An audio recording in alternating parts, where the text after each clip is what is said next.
Study राज 25 में आपका बहुत बहुत स्वागत है। और आज हम एमपी जीके की क्लास में एमपी जीके का बहुत ही महत्वपूर्ण टॉपिक मध्य प्रदेश में वनों का वर्गीकरण पढ़ेंगे। फॉरेस्ट के बारे में पूरा डिटेल में देखेंगे यहाँ पे, ठीक है।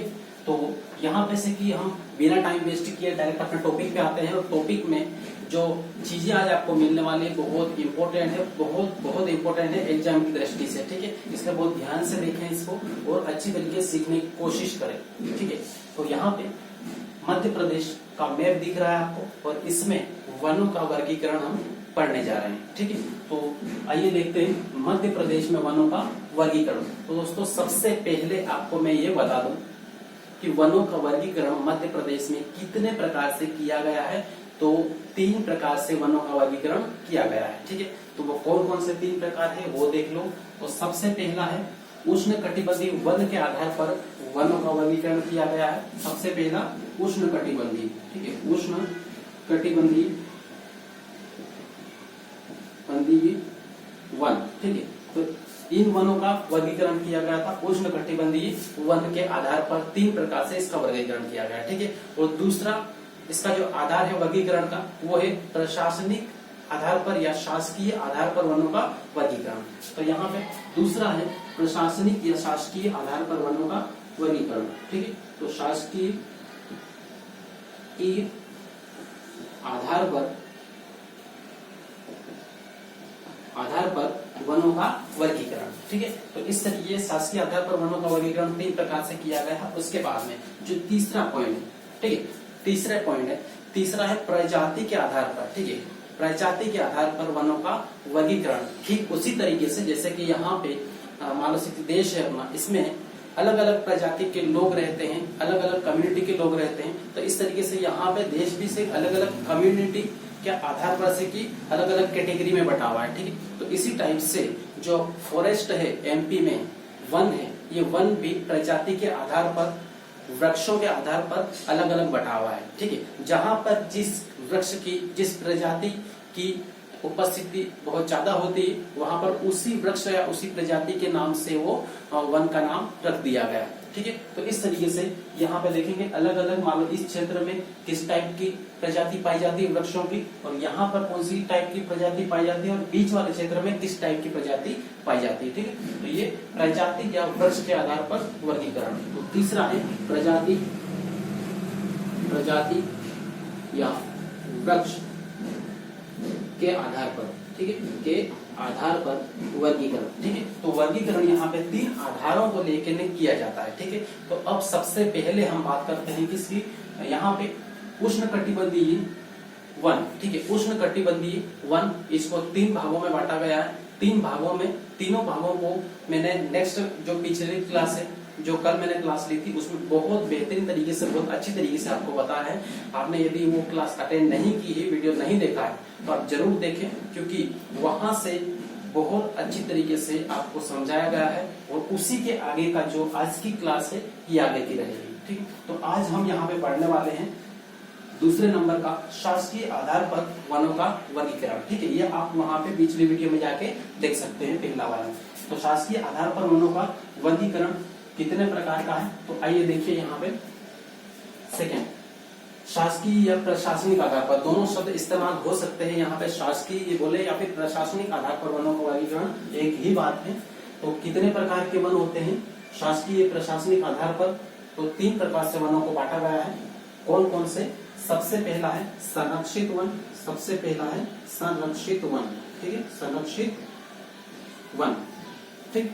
तो इस तरीके से यहाँ पे ये संरक्षित वन है, संरक्षित वन।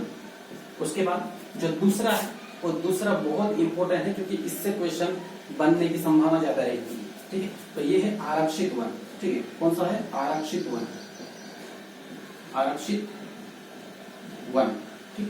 तो इस तरीके से यहाँ पे ये है। उसके बाद में जो तीसरे नंबर का है वो तीसरे नंबर का है अवर्गीकृत वन, ठीक है, अवर्गीकृत वन। तो अवर्गीकृत वन, ठीक है। तो अवर्गीकृत वन है। तो इस टाइप से यहाँ पे ये 3 वनों को बांटा गया है, मतलब से कि ये शासकीय प्रशासनिक आधार पर वनों को 3 भागों में बांटा गया है। अब देखेंगे हम यहाँ पे तीनों के बारे में अलग अलग और पूरी डिटेल, ठीक है। तो आइए यहाँ पे सबसे पहले बात करते हैं संरक्षित वन। तो मध्य प्रदेश में जितना पूरा वनों का क्षेत्रफल है उसका टोटल 33% वन है वो है संरक्षित वन, ठीक है। संरक्षित वन तो कितना वन है, वन का जो प्रतिशत है वो कितना है 33%, 33% वन है, ठीक है। 33% वन है संरक्षित वन। उसके बाद फिर यहाँ पे दूसरी बात करें तो संरक्षित वन का मतलब क्या होता है, संरक्षित वन किसको कहते हैं, ठीक है। तो दोस्तों यहाँ पे संरक्षित वन का मतलब ये होता है कि उस वन पर जो पूरा अधिकार होता है वो और अधिकार और प्रबंध होता है वो किसका होता है, सरकार का होता है, ठीक है। और सरकार उस क्षेत्र को पूरी देखरेख में रखती है, अपने से की अंडर में रखती है, और वहां पे कोई भी सिक्की व्यक्ति उस जंगल को काट नहीं सकता है। लेकिन यहाँ पे ये जो संरक्षित वन है इसमें सरकार जो प्रशासनिक जो नियम है वो इतने सुदृढ़ नहीं होते हैं, उतना कठोर नहीं होते हैं, जिसकी वजह से उस जंगल की कटाई होती है, पशु चराई भी होती है, ठीक है। तो इस तरीके से यहाँ पे ये सरकार के नियंत्रण में है, ठीक है, सरकार के नियंत्रण में, सरकारी नियंत्रण। वो दूसरा जो इसका पॉइंट है अगला लचीले नियम, कठोर नियम नहीं है यहाँ पे, ठीक है। यहाँ पे नियम कैसे है, लचीले नियम है जिसको हर कोई तोड़ के उल्लंघन करके ना कि वहां से जंगल की कटाई करते हैं, पशु चराई भी करते हैं, ठीक है। तो लचीले नियम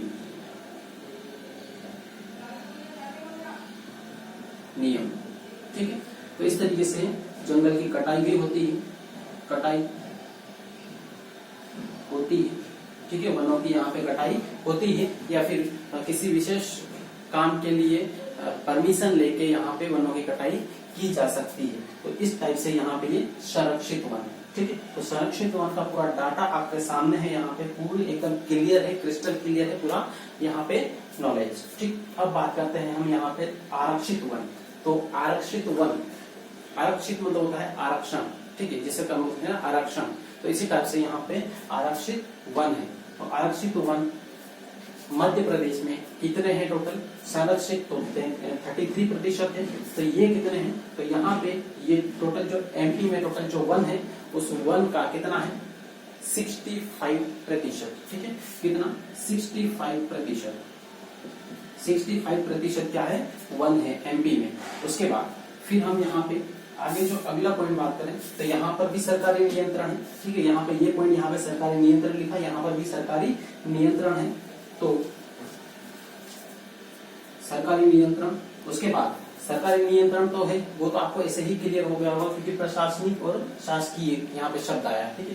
दूसरी हम बात करें यहाँ पे जो इस नियम के ऊपर जो एक प्रकार से नियम लागू है, ठीक है। यहाँ पर जो रूल्स लगाए गए हैं वो बहुत कठोर है, ठीक है। तो कठोर नियम, ठीक है, कठोर नियम।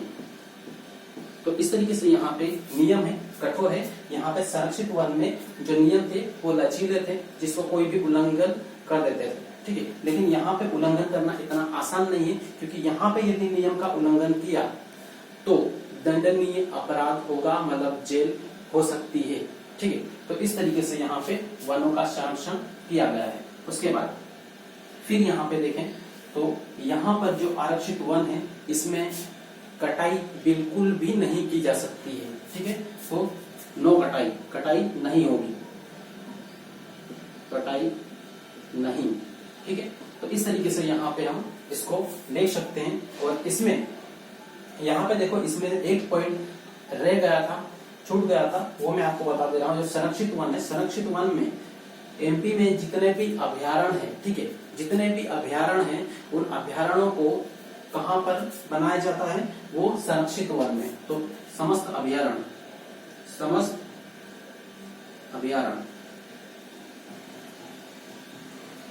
कहाँ पर पाए जाते हैं, संरक्षित वन में पाए जाते हैं,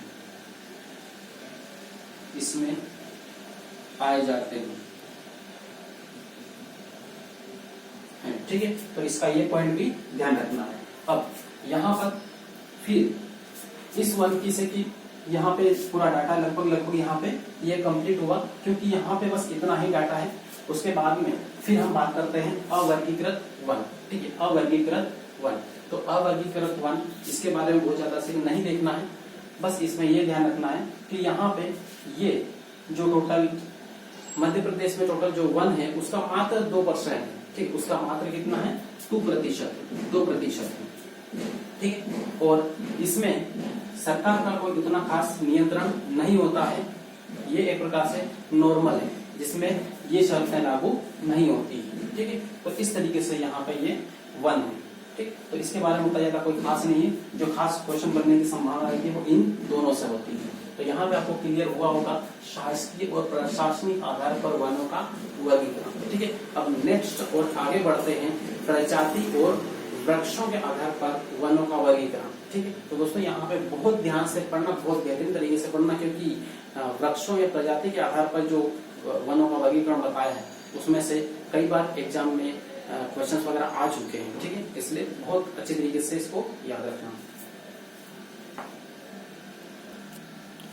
इसके बाद में दोस्तों यहाँ पे ये वर्गीकरण का लास्ट टाइप है, तीसरा टाइप है। ठीक है, और ये है वृक्ष समूह या फिर प्रजाति के आधार पर वर्गीकरण। मतलब जिस क्षेत्र में 20% से ज्यादा यदि कोई वृक्ष पाया जाता है तो उसी वृक्ष के नाम पर वहां पे वन का नामांकन कर दिया जाता है। ठीक है, जैसे कि मान लो से कि कोई भी क्षेत्र ले लो, यहाँ पे बालाघाट, बैतूल, सीधी, सिंगरौली, ये वाले क्षेत्र में मान लो से कि साल का वृक्ष बहुत ज्यादा पाया जाता है, तो ये वाला जो क्षेत्र है ये साल के वन के नाम से जाना जाएगा। ठीक है, साल के वृक्ष के नाम से जाना जाएगा।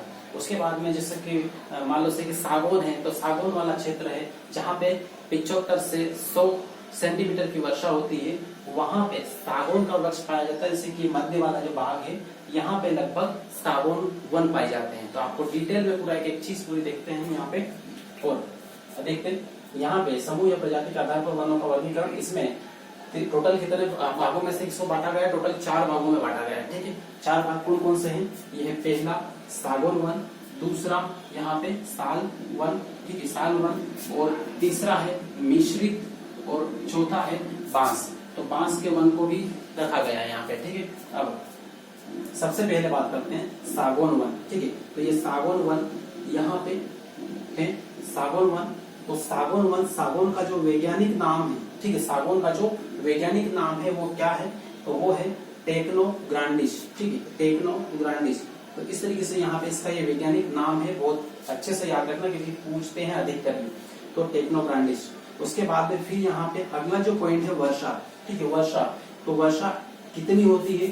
सागौन के वन को वर्षा, कितनी वर्षा की आवश्यकता होती है? तो यहाँ पे होता है 75 से 100, 75 से 100 सेंटीमीटर। ठीक है, इतना सेंटीमीटर। तो 75 से 100 सेंटीमीटर जहां पर वर्षा होती है वहां पर सागौन के वन सर्वाधिक मात्रा में पाए जाते हैं। ठीक है, अब क्षेत्र की बात करें तो क्षेत्र कौन सा है? तो यहाँ होशंगाबाद, जबलपुर, ये जब लिखा है इसका मतलब जबलपुर, छिंदवाड़ा और बैतूल। ठीक है, देखो यहाँ पे देखिए, आप मैप में देख लें और मैप में देखें कहाँ पर सागौन के वन है। यहाँ पे 50 से 100, ठीक है, 50 से 100 या फिर 75 से 100, तो 100 सेंटीमीटर तक जहां पर वर्षा होती है जिन क्षेत्रों में, वहां पे सागौन मिलेगा। तो कहाँ पर? ये होशंगाबाद, जबलपुर, दमोह, यहाँ पे छिंदवाड़ा। ठीक है, ये है। उसके बाद में ये पन्ना है, सागर वगैरह, ये वाली जो पट्टी आएगी ये वाली। ठीक है, तो ये वाली पट्टी है, इस पूरी पट्टी में सागौन के वन आपको मिल जाएंगे। ठीक, तो इस तरीके से जो मेन क्षेत्र है वो होशंगाबाद, जबलपुर और छिंदवाड़ा। ठीक है, यहाँ पर बहुत ज्यादा मात्रा में सागौन के वन पाए जाते हैं। उसके बाद अब हम बात करते हैं साल के वन। साल के वृक्ष सबसे ज्यादा कहाँ पर पाए जाते हैं? तो आपको पता होगा साल के जो वृक्ष है वो सबसे ज्यादा पाए जाते हैं वहां उन क्षेत्रों में पाए जाते हैं जहां पर सबसे ज्यादा पानी गिरता है शीतल, क्योंकि साल के वृक्ष को पानी की बहुत ज्यादा आवश्यकता होती है। तो यहाँ पे साल के वृक्ष, इसका जो रासायनिक वैज्ञानिक नाम है, वैज्ञानिक नाम क्या है? सोरिया रोबस्टा। ठीक है, वैज्ञानिक नाम क्या है? सोरिया रोबस्टा। और यहाँ पे जो वर्षा की आवश्यकता होती है वो कितनी? 100 से 125। ठीक है, कितनी? 100 सेंटीमीटर से 125 सेंटीमीटर। तो इतने सेंटीमीटर तक की वर्षा जहां पर होती है वहां पर साल के वन पाए जाते हैं। ठीक है, तो ये हुआ। उसके बाद में फिर यहाँ पे देखें क्षेत्र क्या है, कौन से क्षेत्र में पाए जाते हैं, तो आपको यहाँ पे बता दूं मैं, दक्षिण पूर्वी मध्य प्रदेश में ये पाए जाते हैं। दक्षिण पूर्वी मध्य प्रदेश में जितने जिले हैं वहां पर साल के वृक्ष पाए जाते हैं, साल के वन पाए जाते हैं। तो कहाँ पर, ये दक्षिण और ये पूर्वी, मतलब ये वाला जो क्षेत्र है, ये जो आपको क्रॉस दिख रहा है, ठीक है, तो इस क्षेत्र में यहाँ पर साल के वन आपको मिल जाएंगे। ठीक है, तो सबसे ज्यादा जो साल के वन की बात करें हम, कहाँ पर, बालाघाट है, सिवनी है, मंडला है, उसके बाद सीधी, सिंगरौली, अनूपपुर, उमरिया, ये वाले क्षेत्र में साल के वन पाए जाएंगे। ठीक है, उसके बाद फिर हम बात करते हैं इसके उपयोग की। साल के जो वृक्ष है इनका उपयोग क्या होता है। ठीक है, ये बहुत उपयोगी है, क्योंकि जो इमारतें बनती है बड़ी बड़ी, इसमें भी इसका इस्तेमाल करता है, इसकी लकड़ी का इस्तेमाल करते हैं। ठीक है, पहला इमारतों में, इमारतों के निर्माण में। दूसरा है जो रेल की पटरी बनती है, वहां पे जो स्लीपर बनते हैं, जो बिछाए जाते हैं नीचे, तो वहां पर वो भी साल के वृक्ष के ही बनते हैं। कारण ये है, ये हल्के होते हैं लेकिन बहुत मजबूत होते हैं। ठीक है, इसलिए यहाँ पे साल के वृक्ष का उपयोग इमारतों और रेलवे में किया जाता है। ठीक, उसके बाद फिर आता है यहाँ पे मिश्रित वन। ठीक है, मिश्रित वन, तो मिश्रित वन मतलब इन दोनों का मिश्रण, जहां पर ये साल और सागौन दोनों के मिश्रित वन पाए जाते हैं और दूसरे भी वृक्ष पाए जाते हैं। तो ये मिश्रित वन है। ठीक है, जो जहां पर उस क्षेत्र में सभी प्रकार के वन हमको मिलेंगे। तो इस टाइप से यहाँ पे ये है। इसके बारे में कोई खास इतना ज्यादा नहीं है, बस ये कि यहाँ पे जो वर्षा है, वर्षा कितनी होना जरूरी है, वो है लगभग 75 सेंटीमीटर। ठीक है, 75 सेंटीमीटर इतनी वर्षा की आवश्यकता होती है मिश्रित वन में। ठीक है, ये तो इससे कोई ज्यादा प्रश्न बनने वाला नहीं है। तो अब बात करते हैं हम, बहुत इम्पोर्टेंट, वो है बांस वन। ठीक है, बांस वन। अब बांस वन तो देखें, सबसे पहले बांस ये क्या है, तो ये एक घास की एक प्रजाति है। ठीक है, बांस क्या है, घास की एक प्रजाति इसको माना गया है वैज्ञानिकों द्वारा। और इसका जो वैज्ञानिक नाम है, ये वैज्ञानिक नाम क्या है, बहुत ध्यान से देखें इसको, डेंड्रोटोकेलमस। ठीक है, डेंड्रोटोकेलमस स्टिक्स। ठीक है, डेंड्रोटोकेलमस स्टिक्स, ये इसका क्या है, रासायनिक नाम है। उसके बाद इसका जो उपयोग होता है, उपयोग कहाँ पर होता है, तो जो कागज उद्योग है, कागज का यहाँ पे निर्माण होता है, बनते हैं कागज, वहां पर बांस का उपयोग किया जाता है। ठीक है, तो यहाँ पे इस तरीके से ये कंप्लीट हुआ। उसके बाद हम क्षेत्र की बात करें, बालाघाट, बैतूल और झाबुआ, तो बालाघाट, बैतूल ये वाला क्षेत्र, और इधर झाबुआ डिस्ट्रिक्ट, इधर इस क्षेत्र में ये बांस के वन अधिकतर मिलते हैं। ठीक है, तो इस तरीके से यहाँ पे हमारा जो तीसरा वर्गीकरण था ये पूरा कंप्लीट हुआ। ठीक, तो अब आपको ये वीडियो को और इससे पहले की जो क्लास है, इन दोनों को बहुत अच्छी तरीके से कंप्लीट करना है, रिवाइज करके देखना है और अच्छे से क्लियर करना है।